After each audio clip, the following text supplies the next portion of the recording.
नमस्कार।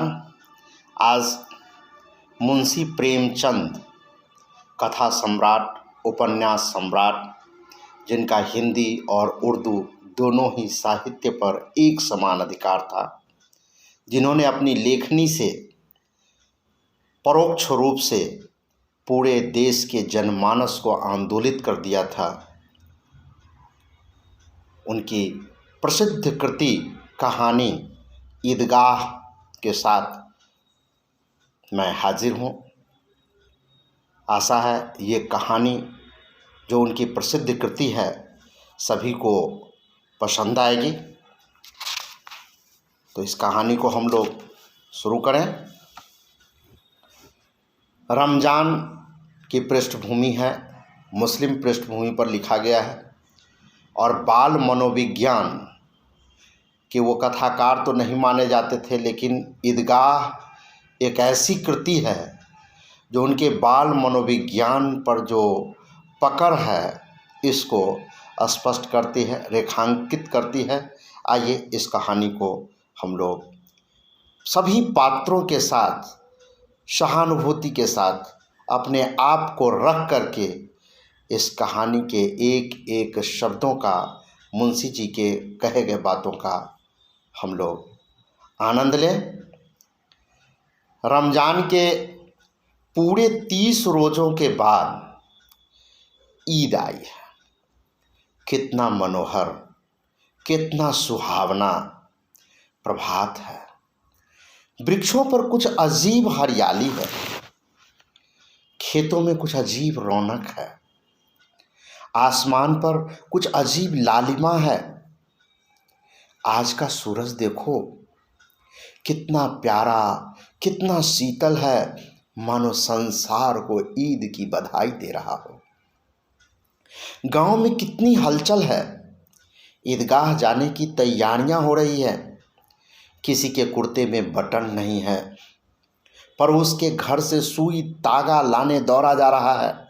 किसी के जूते कड़े हो गए हैं, उनमें तेल डालने तेली के घर भागा जा रहा है। जल्दी जल्दी बैल को सानी पानी दे, ईदगाह से लौटते लौटते दोपहर हो जाएगा। ये उस दौर की कहानी है जिस समय में हमारा देश आज़ाद नहीं हुआ था, उस समय की ग्रामीण पृष्ठभूमि पर आधारित है। इसलिए हम अपने कल्पना को वहाँ तक विस्तारित करें, थोड़ा सा फ्लैशबैक में जाएं, उस समय की स्थिति परिस्थिति को समझते हुए इस कहानी का रसास्वादन करें। 3 कोस का पैदल रास्ता, फिर सैकड़ों आदमियों से मिलना भेंटना, दोपहर के पहले लौटना असंभव है। लड़के सबसे ज़्यादा प्रसन्न हैं। किसी ने 1 रोज़ा रखा है, वह भी दोपहर तक, किसी ने वह भी नहीं, लेकिन ईदगाह जाने की खुशी उनके हिस्से की चीज़ है। रोज़े बड़े बूढ़ों के लिए होंगे, इनके लिए तो ईद है। रोज़ ईद का नाम रखते थे, आज वह आ गए। रोज़ ईद का नाम रखते थे, अब जल्दी पर ही है कि लोग ईदगाह क्यों नहीं चलते। इन्हें गृहस्थी की चिंताओं से क्या प्रयोजन।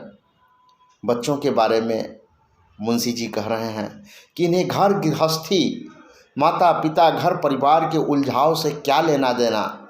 इनको तो सिर्फ ईद की खुशियां मनाने, मेला देखने जाना है। सेवइयों के लिए दूध और शक्कर मतलब चीनी घर में है या नहीं, इनकी बला से, इससे इनको मतलब नहीं है घर में सेवई बना कि नहीं बना। ये तो सेवइयाँ खाएंगे ही, चाहे जैसे हो। वे क्या जाने कि अब्बा जान क्यों बदहवास चौधरी कायम अली के घर दौड़े जा रहे हैं। उन्हें क्या खबर कि चौधरी आज आंखें बदल लें तो यह सारी ईद मुहर्रम हो जाए। उनकी अपनी जेब में तो कुबेर का खजाना भरा पड़ा है। बार बार जेब से अपना खजाना निकालकर गिनते हैं और खुश होकर फिर रख लेते हैं। महमूद गिनता है 1 2 3 10 12। उसके पास 12 पैसे हैं। मोहसिन के पास 1 2 3 8 9 15 पैसे हैं।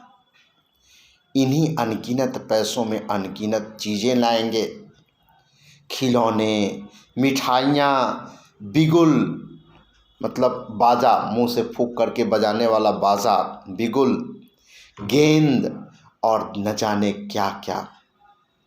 और सबसे ज़्यादा प्रसन्न अगर है कोई तो वह है हामिद।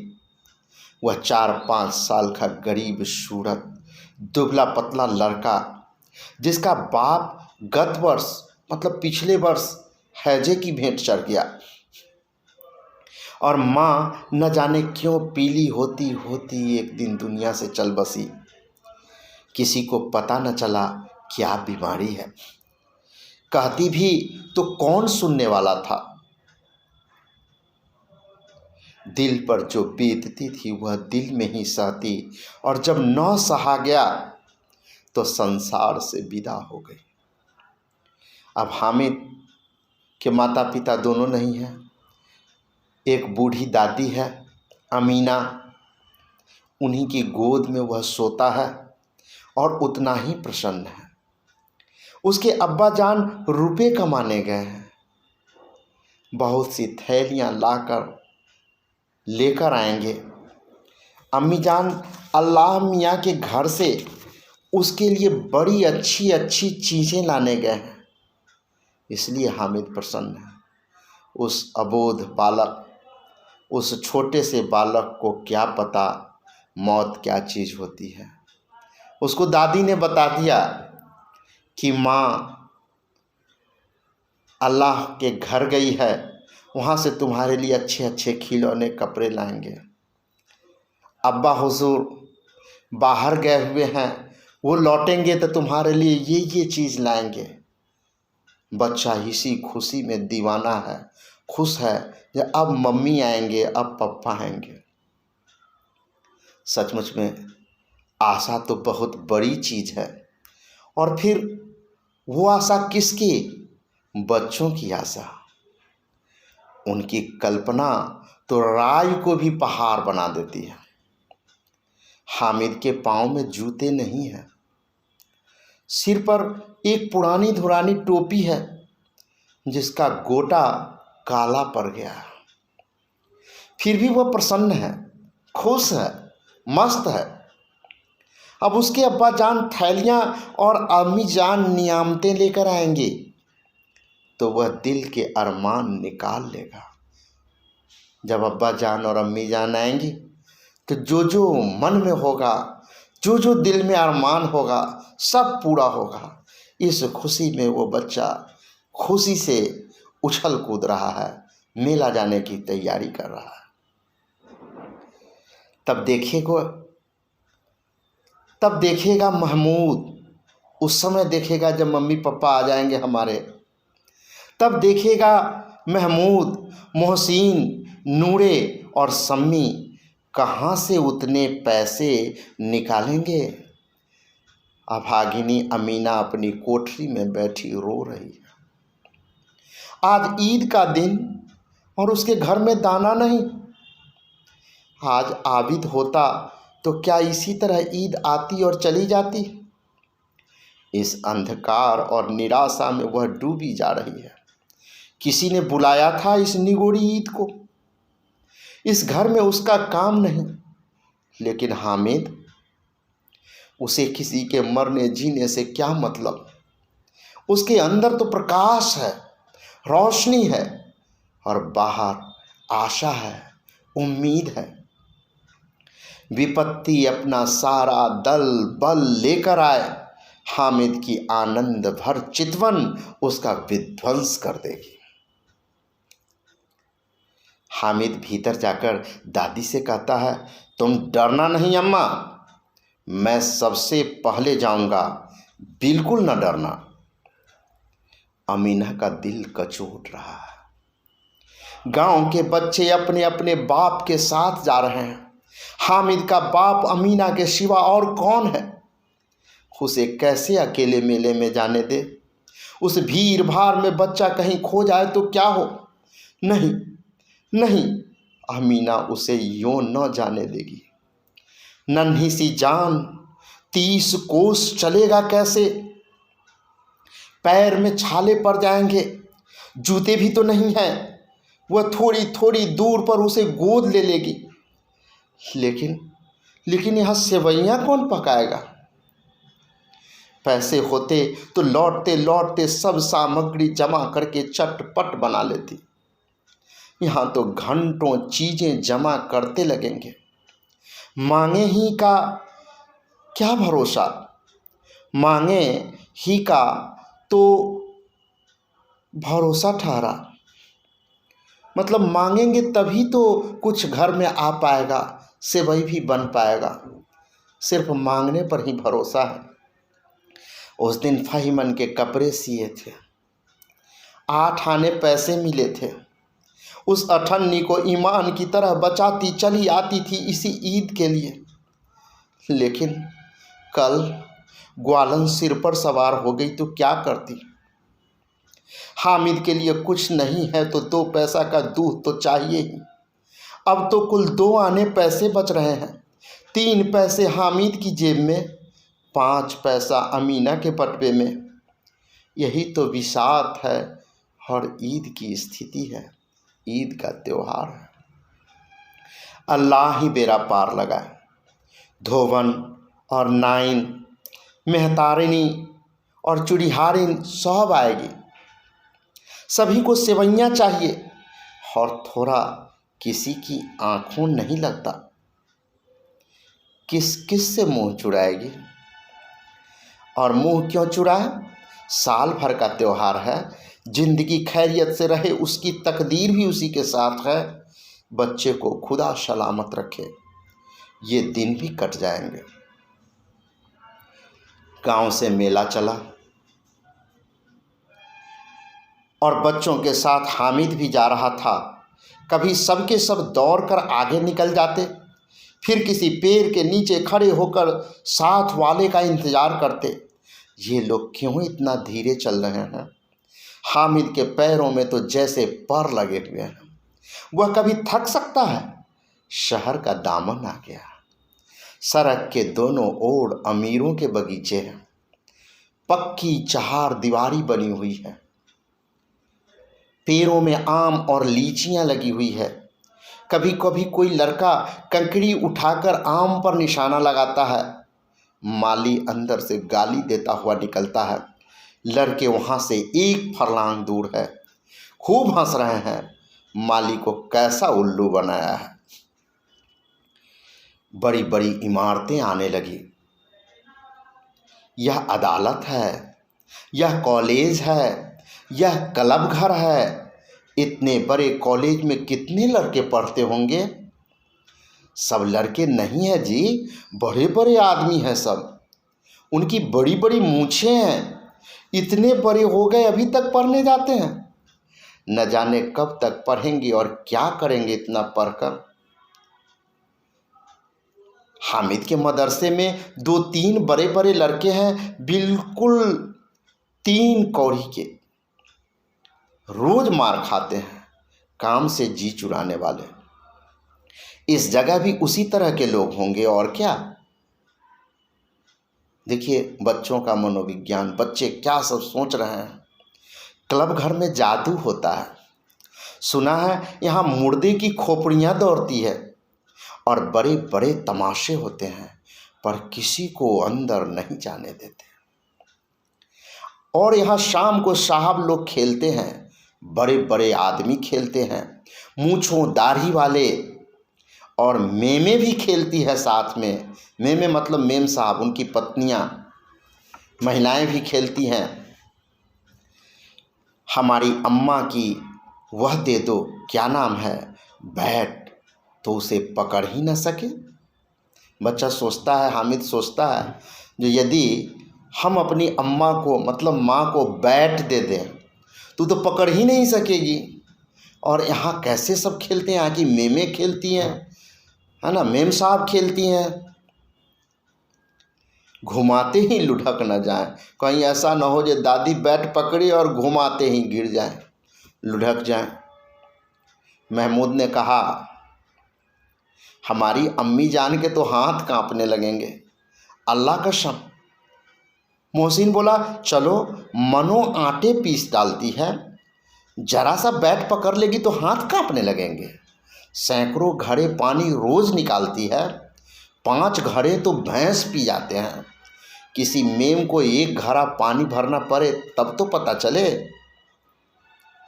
महमूद, लेकिन दौड़ती तो नहीं, उछल कूद तो नहीं सकती।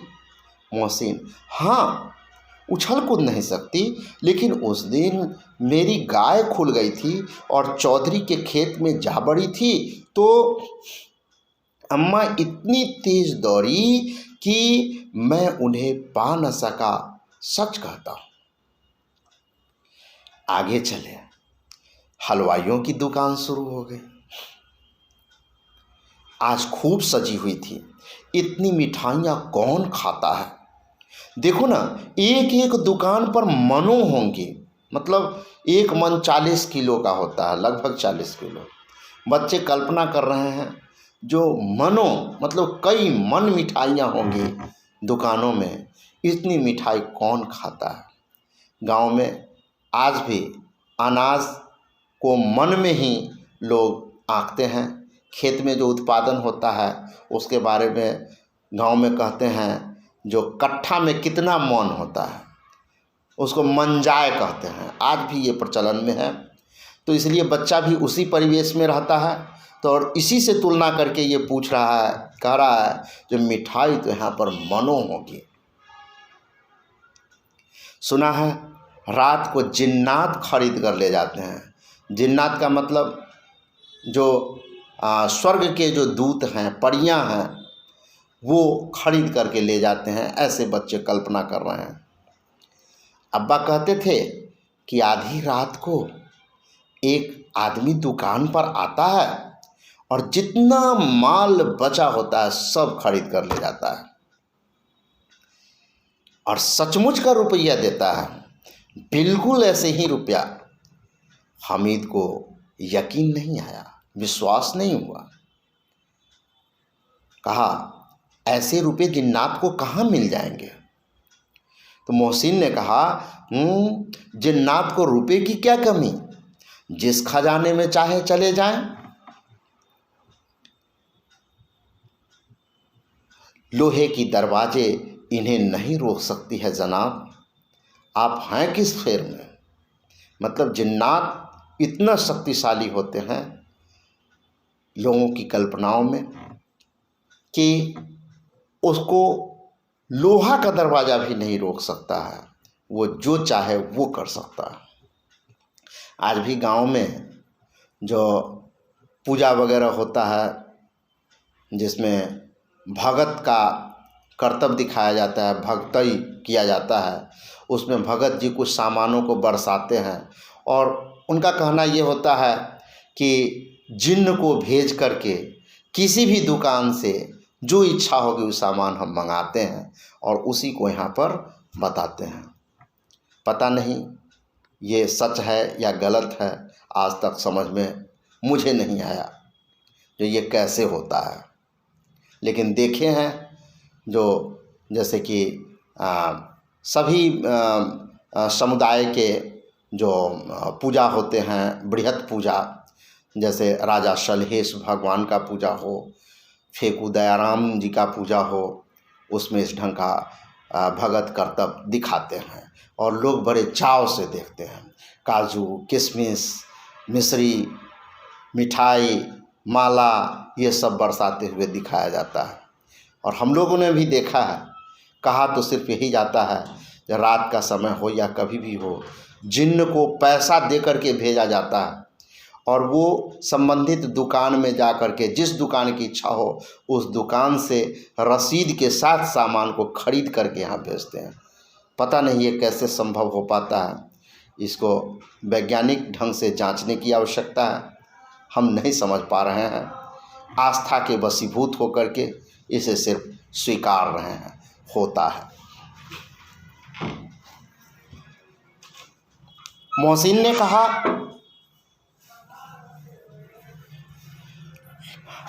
हीरे जवाहरात तक उसके पास रहते हैं, जिससे खुश हो गए उसे टोकरों जवाहरात दे दिए।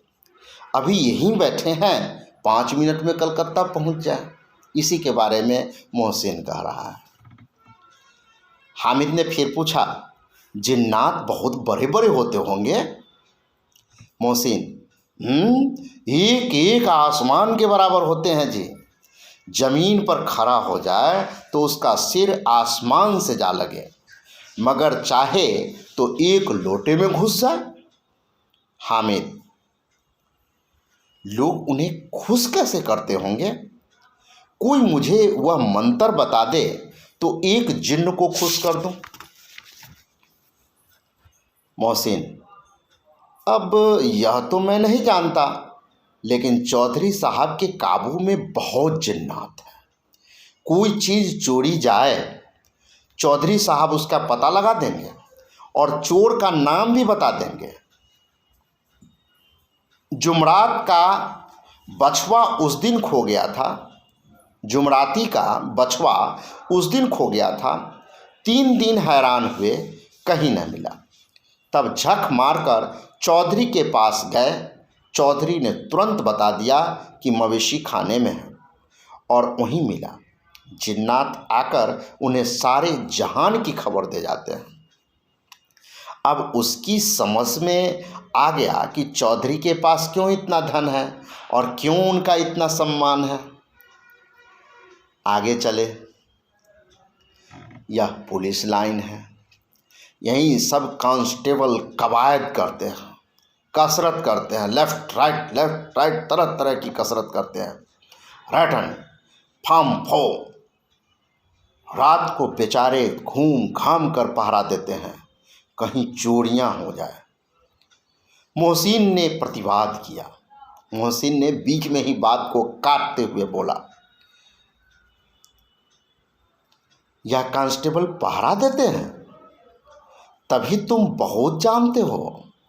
अजी हजरत, यही चोरी कराते हैं। शहर के जितने चोर डाकू हैं सब इनसे मिलते हैं। रात को ये लोग चोरों से तो कहते हैं कि चोरी करो, और आप दूसरे मोहल्ले में जाकर जागते रहो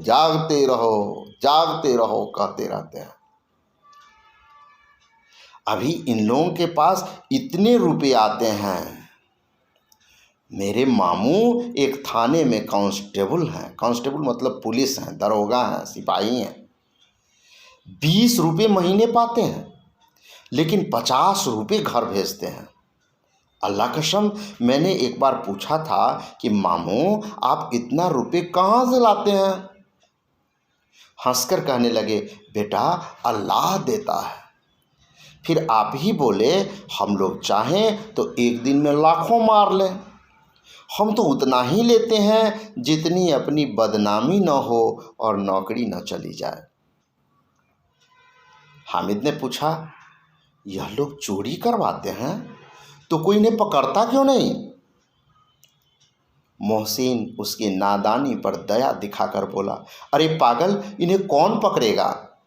पकड़ने वाले तो ये लोग खुद हैं, लेकिन अल्लाह इन्हें सजा खूब देता है। हराम का माल हराम में जाता है।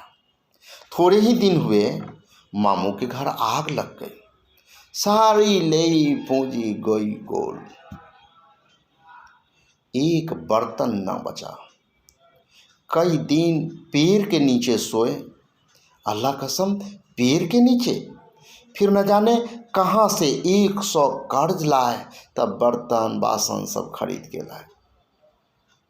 हामिद, 100 तो 50 से ज़्यादा होते हैं। मोहसिन, कहाँ 50 कहाँ 100, 50 एक थैली भर होता है। 100 तो 2 थैलियों में भी न आए। अब बस्ती घने होने लगी थी। ईदगाह जाने वालों की टोलियां नजर आने लगी, एक से एक भड़कीले वस्त्र पहने हुए। कोई इक्के तांगे पर सवार, इक्का मतलब ऐसा तांगा या बैलगाड़ी जिसमें एक ही बैल या एक घोड़ा लगा हो, इक्का कहलाता है वो। तो इक्के तांगे पर सवार, कोई मोटर पर, सभी इत्र में बसे, सभी के दिलों में उमंग, सब रंग बिरंग के इत्र, सुगंधित पदार्थ लगाए हुए, सेंट लगाए हुए, परफ्यूम लगाए हुए, तरह तरह का दिल में अरमान लिए हुए उमंग के साथ चले जा रहे हैं।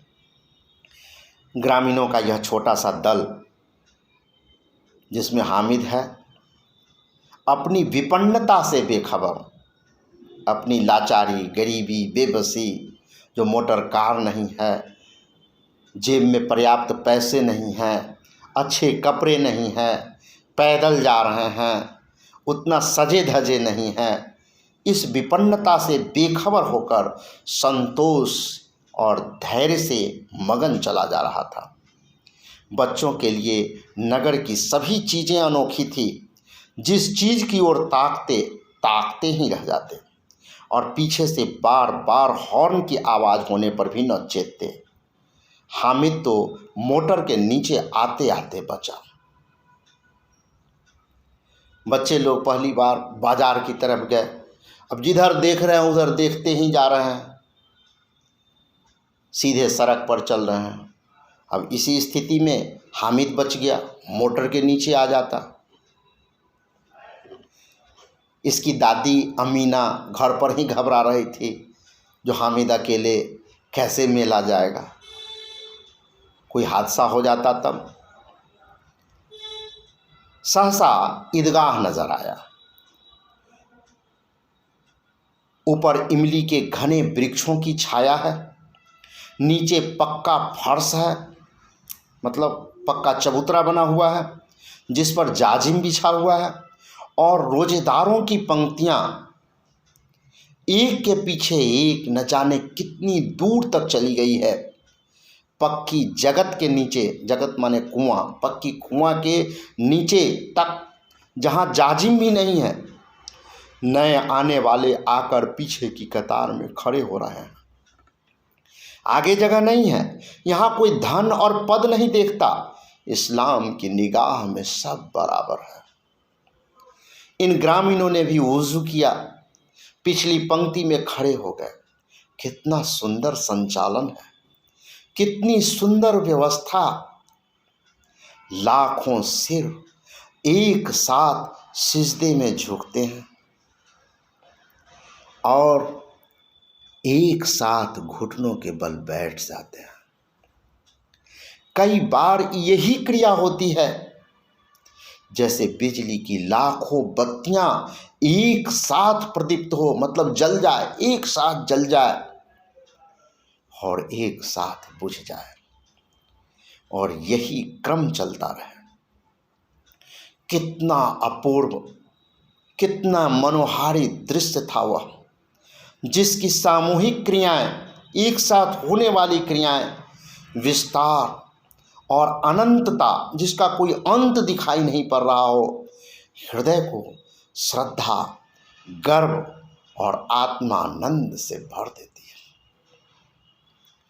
मानो भ्रातृत्व का एक सूत्र, भ्रातृत्व, भाईचारा, ब्रदरहुड, मानो भ्रातृत्व का एक सूत्र इन समस्त आत्माओं को एक लड़ी में पिरोए हुए है। ऐसा लगता है एक सूत्र माने धागा, जैसे धागा में एक एक फूल को गूंथ करके माला बनता है, उस ढंग से लग रहा है ऐसा कि भ्रातृत्व की भावना जो है वो एक सूत्र की तरह है, और इतने समस्त लोग जो हैं, इतने समस्त आत्मा से संबोधन किया है मुंशी परम प्रेमचंद जी ने। इतनी जो रूहें हैं, इतनी जो आत्मा हैं, हर दिल में ईश्वर का वास होता है, उस सबों को एक सूत्र में पिरोए हुए है, ऐसा लगता है।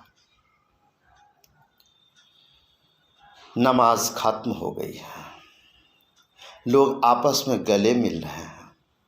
तब मिठाई और खिलौने की दुकानों पर धावा होता है, मतलब हुजूम का हुजूम, झुंड के झुंड लोग नमाज खत्म होते ही मिठाइयों के दुकान पर, नाश्ते की दुकान पर टूट पड़ते हैं। ग्रामीणों का वह दल इस विषय में बालकों से कम उत्साही नहीं है। ये ग्रामीण बच्चे जो हैं, इनका दल उनसे भी कम उत्साही नहीं है। अब वो देख रहा है, यह देखो हिंडोला है, 1 पैसा देकर चढ़ जाओ, कभी आसमान पर जाते हुए मालूम होंगे, कभी जमीन पर गिरते हुए। यह चरखी है, लकड़ी के हाथी, घोड़े, ऊंट छड़ों से लटके हुए हैं। 1 पैसा देकर बैठ जाओ और 25 चक्करों का मजा लो। महमूद और मोहसिन, नूरे और सम्मी इन घोड़ों और ऊंटों पर बैठते हैं। हामिद दूर खड़ा है। 3 ही पैसे तो उसके पास हैं। अपने कोष का 1/3 मतलब 1 पैसा जरा सा चक्कर खाने के लिए, राउंड लगाने के लिए वह नहीं दे सकता। देखिए गरीब का बच्चा कितना किफ़ायती है, फिजूल खर्ची नहीं कर सकता। वह बहुत आगे पीछे सोचता है। वह छोटा है लेकिन उसके सभी साथी उस झूले का, उसका आनंद ले रहे हैं 1 पैसा देकर, और ये दूर खड़ा देख रहा है। लेकिन स्वाभिमान देखें, दबा हुआ नहीं है। सब चरखियों से उतरते हैं, अब खिलौने लेंगे।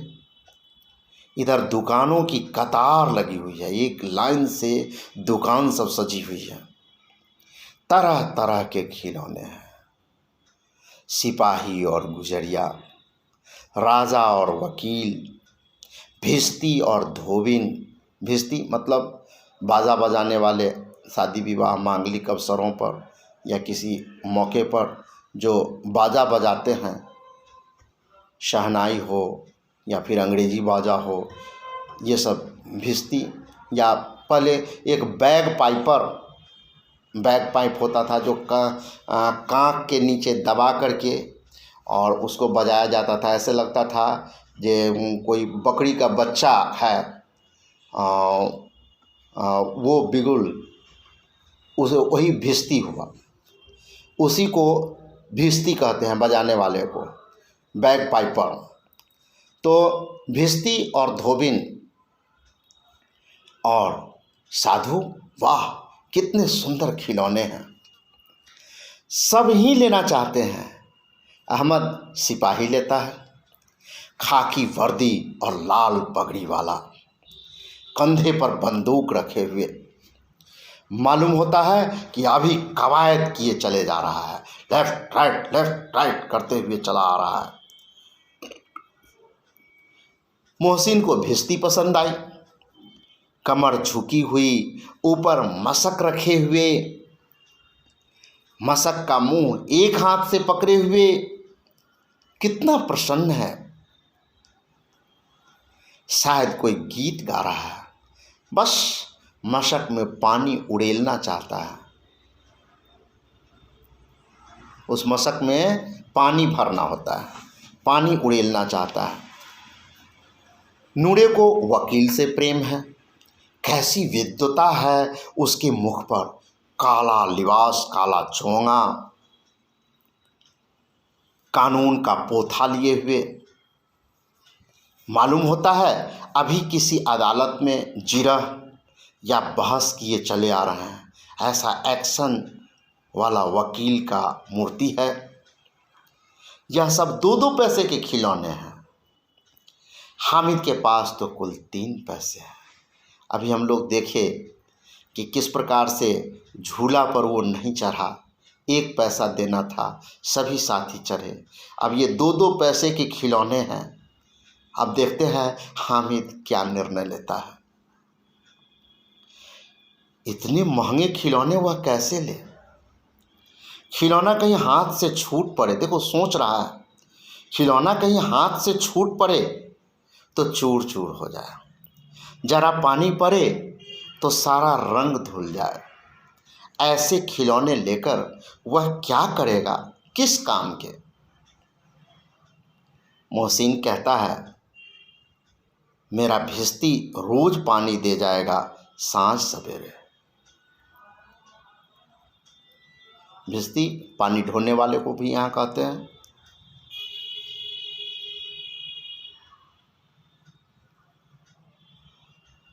महमूद कहता है, और मेरा सिपाही घर का पहरा देगा, कोई चोर आएगा तो फौरन बंदूक से फायर कर देगा।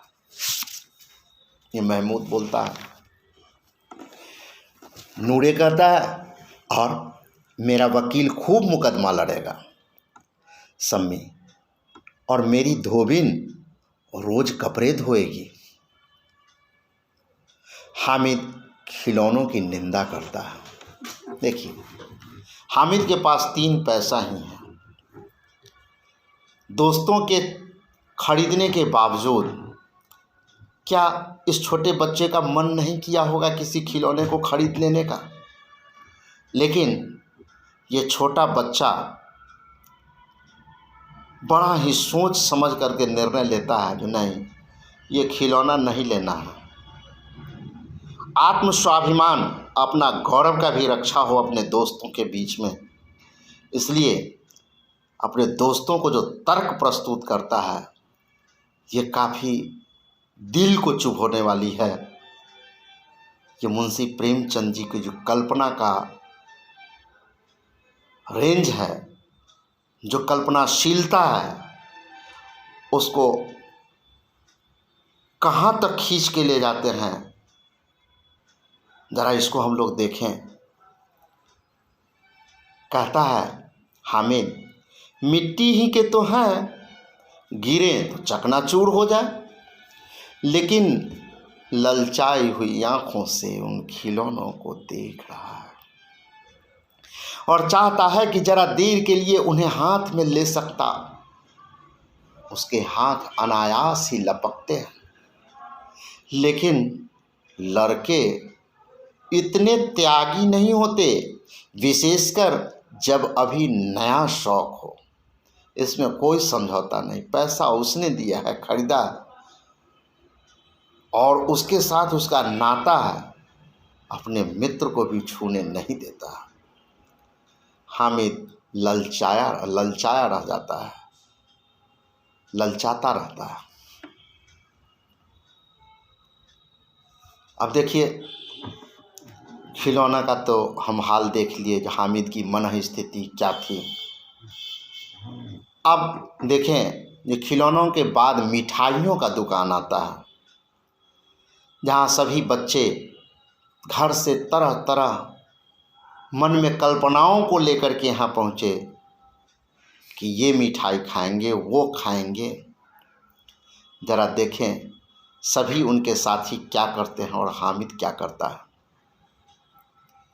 किसी ने रेवड़ियाँ ली हैं, रेवड़ी मतलब राबड़ी मिठाई है, किसी ने गुलाब जामुन, किसी ने सोहन हलवा, मज़े से खा रहे हैं।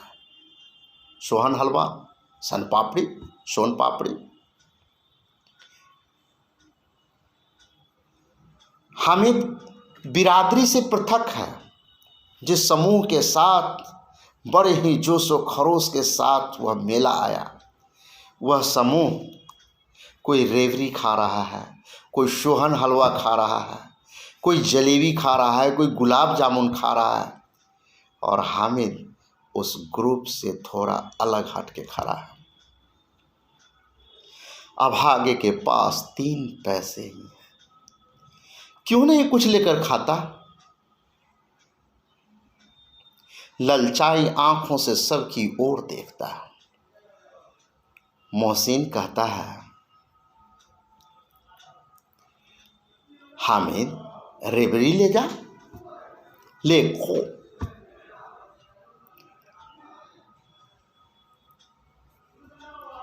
ये हामिद कहता है, कितनी खुशबूदार है, खाओ ना, बहुत अच्छा है। हामिद को संदेह हुआ। हामिद का बाल मन समझ गया कि मोहसिन सचमुच में रेवड़ी शेयर करना चाहता है कि हमारी गरीबी का मजाक उड़ाना चाहता है। वो समझ गया कि ये केवल क्रूर विनोद है, कड़वा मजाक है जो दिल को चुभो देगी। मोहसिन तो इतना उदार नहीं है, लेकिन यह जानकर भी उसके पास जाता है, जानबूझ करके जाता है। मोहसिन दोने से एक रेवड़ी निकालकर हामिद की ओर बढ़ाता है। हामिद हाथ फैलाता है। मोहसिन रेवड़ी झट से अपने मुंह में रख लेता है।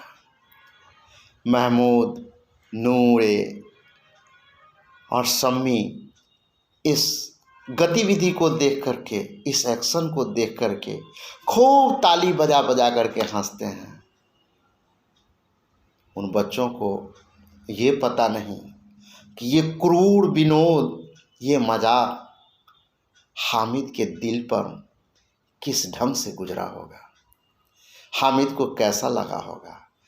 लेकिन सभी इसे खुशी खुशी आनंद ले रहे हैं।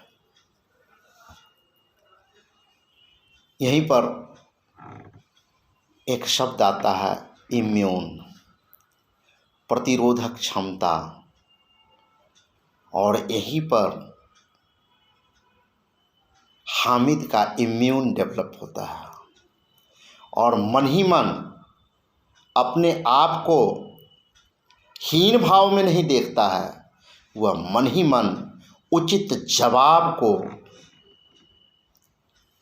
पिया रहा होता है, उचित जवाब देने के लिए अपने आप को तैयार कर रहा होता है कि जवाब सटीक देंगे।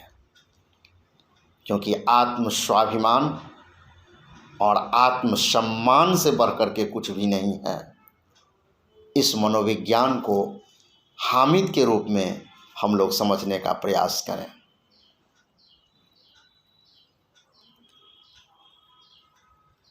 इस एक्शन से हामिद खिसिया जाता है,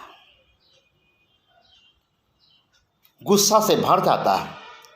मोहसिन कहता है अच्छा अब की जरूर देंगे, आओ लो। हामिद अल्लाह कसम जरूर देंगे। हामिद कहता है रखे रहो, क्या मेरे पास पैसे नहीं हैं? उसके जेब में भी तो कुबेर का खजाना भरा पड़ा है। जितना वो लेकर के आया था सब का सब जेब में है, इसलिए खजाना तो उसका भी जबरदस्त है और सभी के तो पैसे खर्च हो रहे हैं।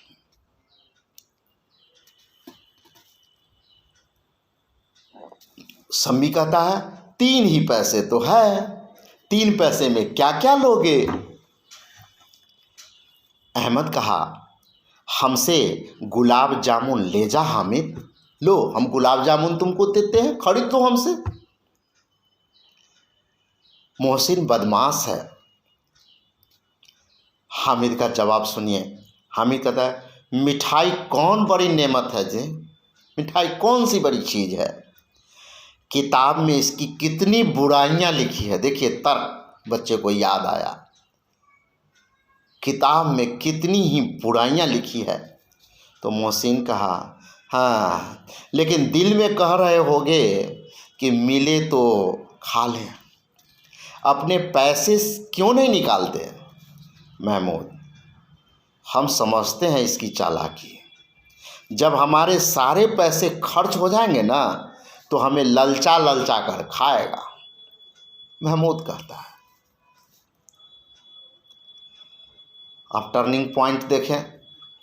मिठाइयों के बाद कुछ दुकानें लोहे की चीज़ों की है, कुछ गिलट और नकली गहनों की है।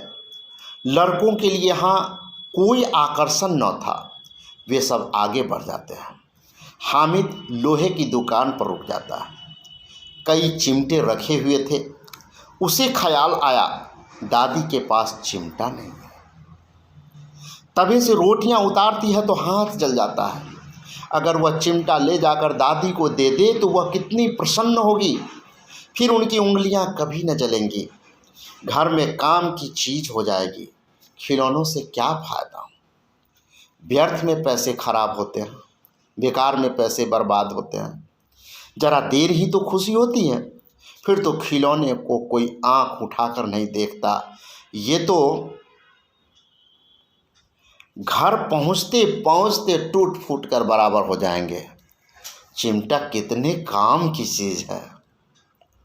रोटियां तवे से उतार लो, चूल्हे में सेंक लो, कोई आग मांगने आए तो चटपट चूल्हे से आग निकाल कर दे दो।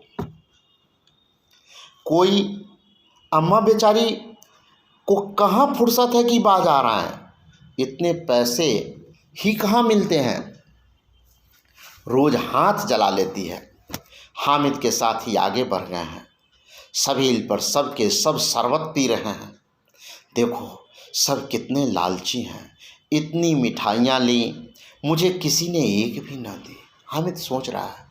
उस पर कहते हैं मेरे साथ खेलो, मेरा यह काम करो। अब अगर किसी ने कोई काम करने को कहा तो पूछूंगा, खाएं मिठाइयाँ आप मुंह सरेगा। खाएं मिठाइयाँ आप मुंह सरेगा, मतलब मिठाई खाओगे तो मुंह सरेगा, फोड़े फुंसियाँ निकलेंगी, आप ही जबान चटोरी हो जाएगी। तब घर से पैसे चुराएंगे और मार खाएंगे। किताब में झूठी बातें थोड़े ही लिखी है, मेरा जबान क्यों खराब होगी। जबान मतलब स्वाद, जीभ। अम्मा चिमटा देखते ही दौड़कर मेरे हाथों से ले लेंगी और कहेंगी मेरा बच्चा अम्मा के लिए चिमटा लाया है। हजारों दुआएं देंगी, फिर पड़ोस की औरतों को दिखाएंगे, सारे गांव में चर्चा होने लगेगी, हामिद चिमटा लाया है, हामिद अच्छा लड़का है। इन लड़कों के खिलौने पर कौन इन्हें दुआएं देगा। बड़ों की दुआएं सीधे अल्लाह के दरबार में पहुंचती है और तुरंत सुनी जाती है। मेरे पास पैसे नहीं है, तभी तो मोहसिन और महमूद यूँ मिजाज दिखाते हैं। हामिद के माध्यम से मुंशी प्रेमचंद जी समाज को कितना बड़ा संदेश दे रहे हैं, बच्चों को कितना बड़ा संदेश दे रहे हैं। जो बड़े बुजुर्गों का आदर करने से कितनी दुआएं मिलती हैं। हमारे शास्त्रों में कहा गया कि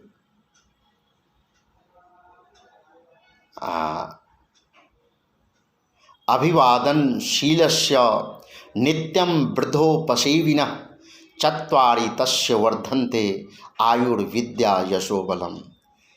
बड़े बुजुर्ग अपने से श्रेष्ठ लोगों का आदर सम्मान रिगार्ड करने से 4 चीज़ों की वृद्धि होती है, आयु, विद्या, यश और बल। इतना बड़ा संदेश लोक भाषा में सीधे सीधे बच्चे के माध्यम से संस्कार में डालने का प्रयास मुंशी प्रेमचंद जी ईदगाह कहानी में एक महत्वपूर्ण पात्र हामिद के माध्यम से कर रहे हैं। वाह उनकी लेखनी, तभी तो वो कलम के सिपाही कहे जाते हैं।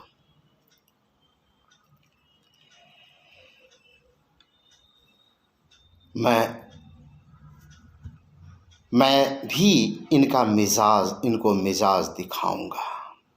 खेलें खिलौने, खाएं मिठाइयाँ। मैं नहीं खेलता खिलौने, किसी का मिजाज क्यों सहूं, मतलब रौब, किसी का रौब हम क्यों बर्दाश्त करें। मैं गरीब सही, किसी से कुछ मांगने तो नहीं आया।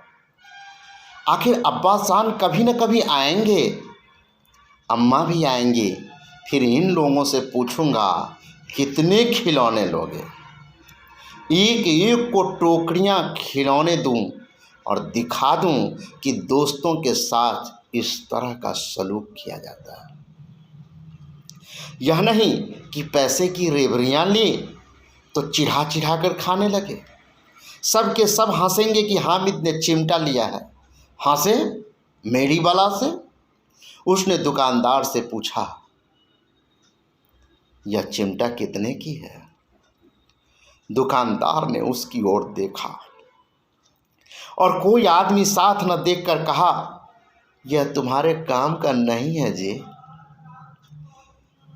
बिकाऊ है कि नहीं? बिकाऊ क्यों नहीं है? और यहाँ क्यों लाद लाए हैं? तो बताते क्यों नहीं कि कितने पैसे के हैं? 6 पैसे लगेंगे। हामिद का दिल बैठ गया। ठीक ठीक बताओ। ठीक ठीक 5 पैसे लेंगे, लेना हो तो लो, नहीं तो चलते बनो।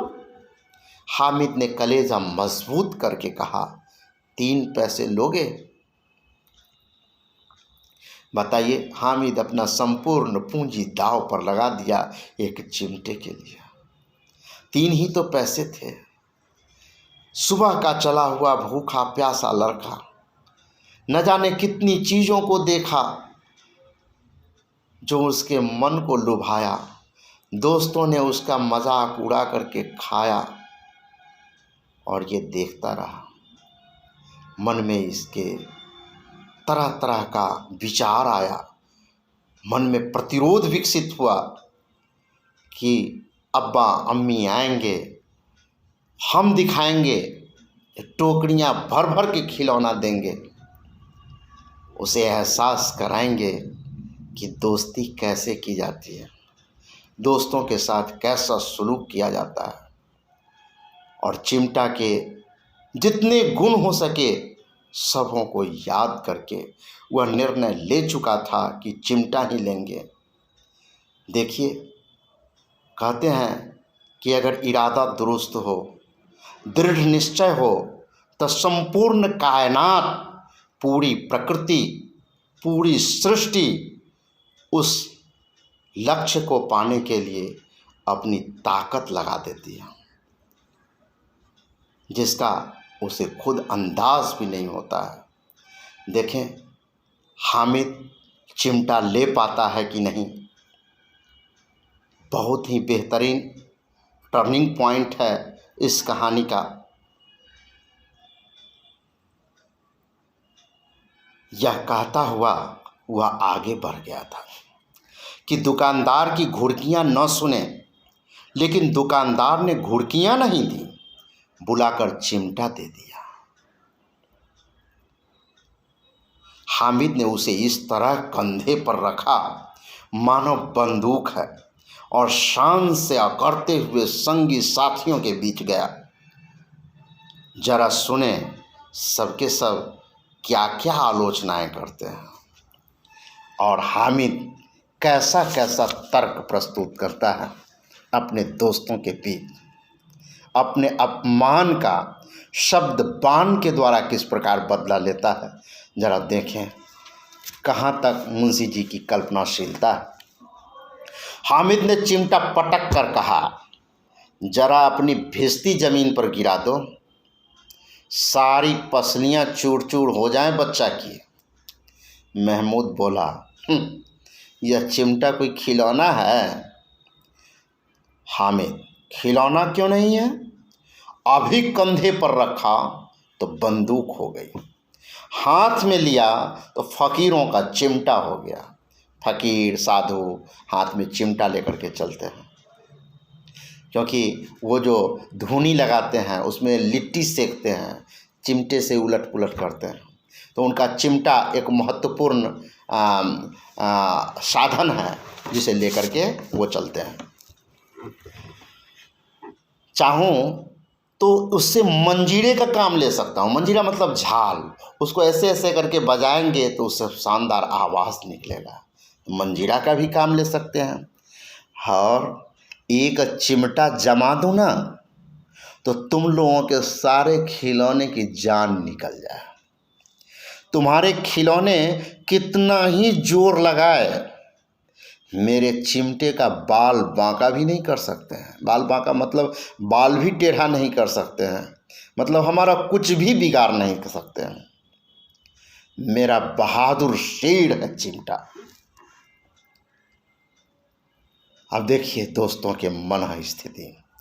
सम्मी ने खंजरी ली थी, खजरी कहते हैं एक गोल छलनी जैसा होता है, उसमें चारों तरफ झाल लगा हो रहा था, वो बजाने के लिए हुआ, वो जो है सो खजरी हो गया। या फिर बीच में थपकी बजाने के लिए ढोलक की तरह चमड़े का छावा हुआ रहता है, वो हो गया खजरी, जो भजन में भक्त लोग गाते हैं।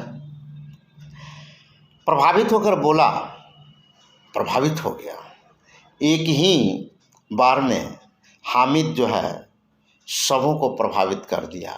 सब में तुरंत प्रभावित हो गया उसकी बात में। हाँ, हमारे खजूरी से तो कहीं बढ़िया ही चिमटा है। कहा, मेरी खजरी से बदलोगे? 2 आने की है। 2 आने का मतलब 1 आना 6 पैसे का हुआ और 2 आने का मतलब 12 पैसा हुआ। चिमटा से अधिक कीमत है। ये ललचाने का प्रयास किया जो तुम्हारे चिमटा से अधिक कीमत का चीज़ हम दे रहे हैं, तुम पर एहसान कर रहे हैं, बदल लो। और इधर मन में ये लोभ कि चिमटा हमको हो जाएगा, खजरी से तो जो खेलना था सो खेल लिए, अब एक नया चीज़ हो। हैं? बस एक चमड़े की झिल्ली लगा दी और डब डब डब डब बोलने लगी। हामिद ने खजरी की ओर उपेक्षा से देखा, मतलब खजरी को नज़रअंदाज करते हुए देखा। मेरा चिमटा चाहे तो तुम्हारे खजरी का पेट फाड़ डाले। बस एक चमड़े की झिल्ली लगा दी और डम डम डम डम बजने लगा, यही इसका औकात। जरा सा पानी लग जाए, हिस्सा खत्म। मेरा बहादुर चिमटा आग में, पानी में, आंधी में, तूफान में बराबर डटा खड़ा रहेगा। चिमटे ने सभी को मोहित कर दिया। लेकिन अब पैसे किसके पास धरे हैं? फिर मेले से दूर निकल आए हैं। 9 कब के बज गए। धूप तेज हो रही है, घर पहुंचने की जल्दी हो रही है। बाप से जिद भी करें तो चिमटा नहीं मिल सकता। हामिद है बड़ा चालाक, इसलिए बदमाश ने अपने पैसे बचा रखे थे। अब बालकों के 2 दल हो गए हैं। मोहसिन, महमूद, सम्मी, नूरे एक तरफ, हामिद अकेला दूसरी तरफ। शास्त्रार्थ हो रहा है, बहस हो रही है दोनों पक्षों में। सम्मी तो विधर्मी हो गया, दूसरे पक्ष में जा मिला। लेकिन मोहसिन, महमूद और नूरे भी हामिद से 1-1, 2-2 साल बड़े होने पर भी हामिद के आघातों से आतंकित हो उठे थे। आघात मतलब शब्द बाण, आघात मतलब शब्द का जो वार होता था उससे तिलमिला जाते थे। जबकि उम्र में हामिद से सभी बड़े थे, कोई 1 साल, कोई 2 साल। उसके पास न्याय का बल है और नीति की शक्ति है। एक ओर मिट्टी, दूसरी ओर लोहा। जो इस वक्त अपने को फौलाद कह रहा है, फौलाद मतलब स्टील, जो इस वक्त अपने आप को फौलाद कह रहा है वह अज़ेय है, घातक है। अगर कोई शेर आ जाए तो मियाँ भिश्ती के छक्के छूट जाएं, मियाँ सिपाही मिट्टी के बंदूक छोड़कर भागें, वकील साहब की नानी मर जाए, चोंगे में मुंह छिपाकर जमीन पर लेट जाएं, मगर यह चिमटा, यह बहादुर रुस्तमे हिंद लपक कर शेर की गर्दन पर सवार हो जाएगा और उसकी आंखें निकाल लेगा। मोहसिन ने ईंरी चोटी का जोर लगाकर कहा, अच्छा, पानी तो नहीं भर सकता। हामिद ने चिमटे को सीधा खड़ा करके कहा, भिश्ती को 1 डांट बताएगा तो दौड़ा हुआ पानी लाकर उसके द्वार पर छिड़कने लगेगा। मोहसिन परास्त हो गया, पर महमूद ने कुमुक पहुंचाई, अगर बच्चा पकड़े जाएं तो अदालत में बंधे बंधे फिरेंगे, तब तो वकील साहब के ही पैरों पड़ेंगे। हामिद इस प्रबल तर्क का जवाब न दे सका। उसने पूछा, इसे पकड़ने कौन आएगा? नूरे ने आकर कर कहा, यह सिपाही बंदूक वाला। हामिद ने मुंह चिढ़ाकर कहा, यह बेचारे इस बहादुर रुस्तम हिंद को पकड़ेंगे? अच्छा लाओ, अभी जरा कुश्ती हो जाए, इसकी सूरत देखकर दूर से भागेंगे। पकड़ेंगे क्या बेचारे? मोहसिन को एक नई चोट सूझ गई। तुम्हारे चिमटे का मुंह रोज आग से जलेगा। कितना सोच करके मोहसिन तर्क निकाला। उसने समझा था कि हामिद लाजवाब हो जाएगा, मतलब हामिद को अब इस तर्क का कोई जवाब नहीं होगा, क्योंकि चिमटा से तो रोटी दादी उतारेगी, तो चिमटा तो गर्म हो ही जाएगा, तो चिमटा का ठोर जो है, ओठ जो है, वो जलेगा रोज। तो ये बात तो उसको किसी ढंग से परपराहट के साथ लगनी चाहिए। तो ये सोच करके मोहसिन बोला कि अब इसका तो कोई जवाब नहीं होगा। लेकिन जनाब, ऐसा नहीं है। हामिद तुरंत जवाब दिया, आग में बहादुर ही कूदते हैं। जनाब, तुम्हारे यह वकील, सिपाही और भिश्ती लेडियों की तरह घर में घुस जाएंगे। मतलब जिस पर तुमको गर्व है कि ये सिपाही है, वकील है, ये पानी भरने वाले जो हैं, वो सब जो हैं, ये सब लेडी की तरह, औरतों की तरह, जैसे ही कोई बाद में हंगामा हुआ कि सब घर में बंद हो जाएंगे। आग में कूदना वह काम है जो रुस्तम हिंद ही कर सकता है। महमूद ने एक जोर और लगाया, वकील साहब कुर्सी मेज पर बैठेंगे, तुम्हारा चिमटा तो बावर्ची खाने में पड़ा होगा। इस तर्क ने सम्मी और नूरे को भी सजीव कर दिया था। वो जो निस्तेज था उसमें भी कुछ ताजगी आ गई। कितने ठिकाने की बात कही पट्टे ने। चिमटा बावर्ची खाने में पड़े रहने के सिवा और क्या कर सकता है? बावर्ची खाना मतलब किचन, खाना जहाँ बनता है, रसोई घर, वहीं तो चिमटा रहेगा, बाहर कैसे निकलेगा? हामिद को कोई फरकता हुआ जवाब न सूझा जो अब इस तर्क का क्या जवाब दे, क्योंकि इससे पहले वो सबको औरत बना करके घर में बंद होने की बात कहा था, लेकिन चिमटा भी तो किचन में ही रहता है, तो चिमटा भी तो बंद हुआ। इसलिए उसको कोई जवाब तुरंत तो नहीं सूझा, तो उसने धांधली शुरू की, मेरा चिमटा बावर्ची खाने में नहीं रहेगा। वकील साहब कुर्सी पर बैठेंगे तो जाकर उन्हें जमीन पर पटक देगा और उसका कानून उसके पेट में डाल देगा। बात कुछ बनी नहीं, खासी गाली गलौज थी, लेकिन कानून को पेट में डालने वाली बात छा गई। ऐसी छा गई कि तीनों सुरमा मुंह ताकते रह गए, मानो कोई धेलचा कनकौआ किसी गंडे वाले कनकौए को काट कर खा गया है। कानून मुंह से बाहर निकालने वाली चीज है, उसका पेट के अंदर डाल दिया जाना बेतुकी सी बात होने पर भी कुछ नयापन रखती है। हामिद ने मैदान मार लिया, उसका चिमटा रुस्तम हिंद है। अब इसमें मोहसिन, महमूद, नूरे, सम्मी किसी को भी आपत्ति नहीं हो सकती। विजेता को हारने वालों से जो सत्कार मिलना स्वाभाविक है, वह हामिद को भी मिला। औरों ने 3-3, 4-4 आने पैसे खर्च किए, पर कोई काम की चीज न ले सका। हामिद ने 3 पैसे में रंग जमा दिया। सच ही तो है, खिलौने का क्या भरोसा, टूट फूट जाएंगे, हामिद का चिमटा बना रहेगा बरसों। संधि की शर्तें तय होने लगी, अब आपस में कैसे मिले। मोहसिन ने कहा, जरा अपना चिमटा दो, हम भी देखें, तुम हमारा भिश्ती लेकर देखो। महमूद और नूरे ने भी अपने अपने खिलौने पेश किए। हामिद को इन शर्तों के मानने में कोई आपत्ति न थी। चिमटा बारी बारी से सबके हाथ में गया और उनके खिलौने बारी बारी से हामिद के हाथ में आए। कितने खूबसूरत खिलौने हैं। हामिद ने हारने वालों के आंसू पोंछे। मैं तुम्हें चिढ़ा रहा था सच। यह लोहे का चिमटा भला इन खिलौनों की क्या बराबरी करेगा। मालूम होता है अब बोले।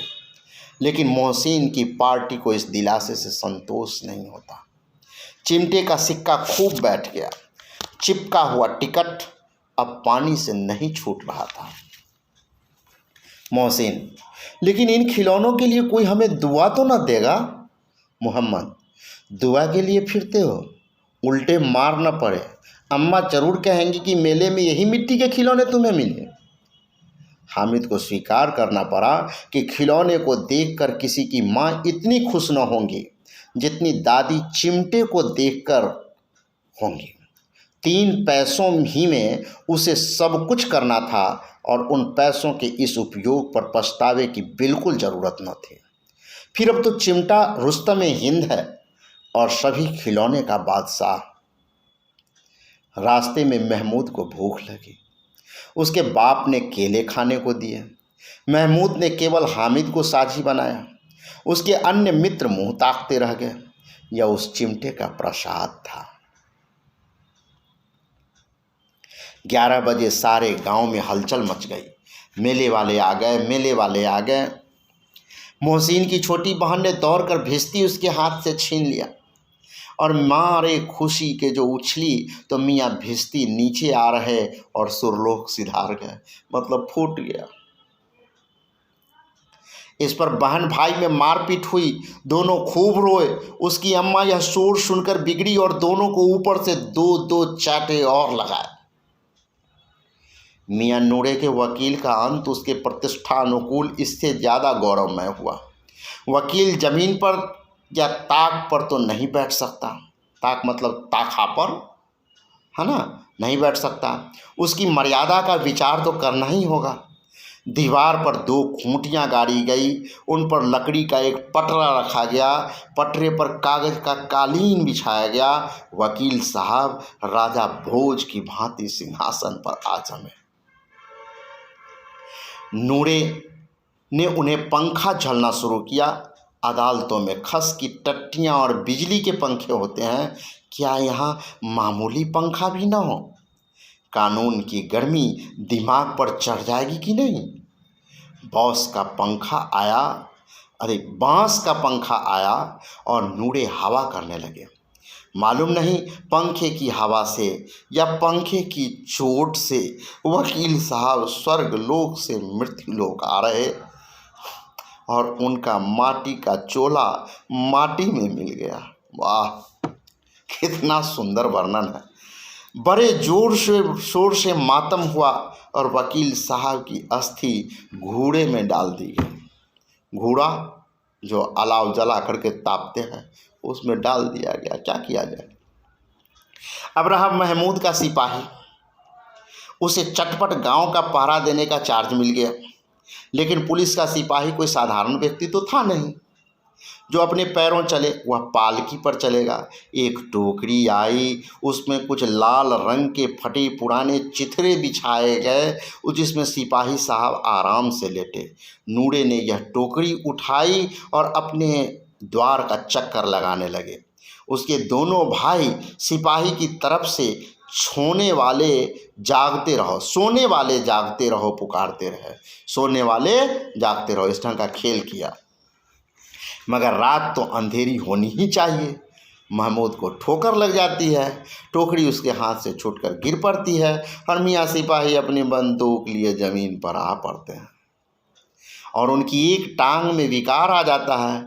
महमूद को आज ज्ञात हुआ कि वह अच्छा डॉक्टर है। उसको ऐसा मरहम मिल गया है जिससे वह टूटी टांग को आनन फानन में ठीक कर सकता है। केवल गुल्लर का दूध चाहिए। गुल्लर का दूध आता है, टांग जोड़ दी जाती है, लेकिन सिपाही को ज्यों ही खड़ा किया जाता है तो टांग जवाब दे देती है। शल्य क्रिया असफल हो गई। तब उसकी दूसरी टांग भी तोड़ दी जाती है। अब कम से कम एक जगह आराम से बैठ तो सकता है। एक टांग से तो न चल सकता था न बैठ सकता था। अब वह सिपाही सन्यासी हो गया है। अपनी जगह पर बैठा बैठा पहरा दे रहा है। कभी कभी देवता भी बन जाता है। उसके सिर का झालरदार साफा खुरच दिया गया है। अब उसका जितना रूपांतर चाहो कर सकते हो। कभी कभी तो उससे बाट का काम भी लिया जाता है। बटखारा के रूप में किसी चीज़ को तोलना हो तो उसी को चढ़ा दिया जाएगा। अब मियाँ हामिद का हाल सुनिए। अमीना उसकी आवाज़ सुनते ही दौड़ी और उसे गोद में उठा कर प्यार करने लगी। सहसा उसके हाथ में चिमटा देखकर वह चौंकी। यह चिमटा कहाँ था? मैंने मोल लिया है। कै पैसे में? 3 पैसे दिए। अमीना ने छाती पीट ली। यह कैसा बेसमझ लड़का है कि दोपहर हुआ, कुछ खाया न पिया, लाया क्या? चिमटा। सारे मेले में तुझे और कोई चीज न मिली तो यह लोहे का चिमटा उठा लाया। हामिद ने अपराधी भाव से कहा, तुम्हारी उंगलियां तवे से जल जाती थी, इसलिए मैंने इसे ले लिया। बुढ़िया का क्रोध तुरंत स्नेह में बदल गया, और स्नेह भी वह नहीं जो प्रगल्भ होता है और अपनी सारी कसक शब्दों में बिखेर देता है। यह मूक स्नेह था जिसमें शब्द नहीं थे, खूब ठोस रस और स्वाद से भरा हुआ। बच्चों में कितना त्याग, कितना सद्भाव और कितना विवेक होता है। दूसरों को खिलौने लेते और मिठाई खाते देखकर इसका मन कितना ललचाया होगा। इतना बर्दाश्त इसे कैसे हुआ? वहाँ भी इसे अपनी बुढ़िया दादी की याद बनी रही। अमीना का मन गदगद हो गया। और अब एक बड़ी विचित्र बात हुई, हामिद के इस चिमटे से भी विचित्र। बच्चे हामिद ने बूढ़े हामिद का पाठ खेला था। बुढ़िया अमीना बालिका अमीना बन गई। वह रोने लगी, दामन फैलाकर हामिद को दुआएं देती जाती थी और आंसू की बड़ी बड़ी बूंदें गिराती जाती थी। हामिद इसका रहस्य क्या समझता? आइए, थोड़ा ये लंबा हो गया, लेकिन ये प्रसिद्ध कृति ईदगाह के हामिद और अमीना के माध्यम से हम लोग अपने बचपन की दुनिया में और अपने बुजुर्ग दादा दादी जिनके गोदों में पल बढ़ कर के हम बड़े हुए, उस दुनिया में लौट चलें और बचपन का आनंद लें। बचपन सचमुच कितना निर्दोष होता है। आइए हम बचपन की ओर लौट चलें। इसी के साथ एक बार फिर नमस्कार। मुझे उम्मीद है कि मुंशी प्रेमचंद जी की यह अनमोल कृति सबों को पसंद आई होगी। इसे सुने और जिन्हें अच्छा लगे कम से कम एक कमेंट करके बताएं जो कैसा कहानी लगा। इस कहानी को मैं अरुण कुमार अपने शब्दों में अपनी वाणी सिर्फ दे रहा था। इसके सारे शब्द महान कथा सम्राट, महान उपन्यास सम्राट मुंशी प्रेमचंद के हैं, जो एक एक शब्द, एक एक रोम को, एक एक रोंगटे को खड़ा करने के लिए बेचैन है। आइए एक बार फिर अपने बचपन की ओर लौट चलें। नमस्कार।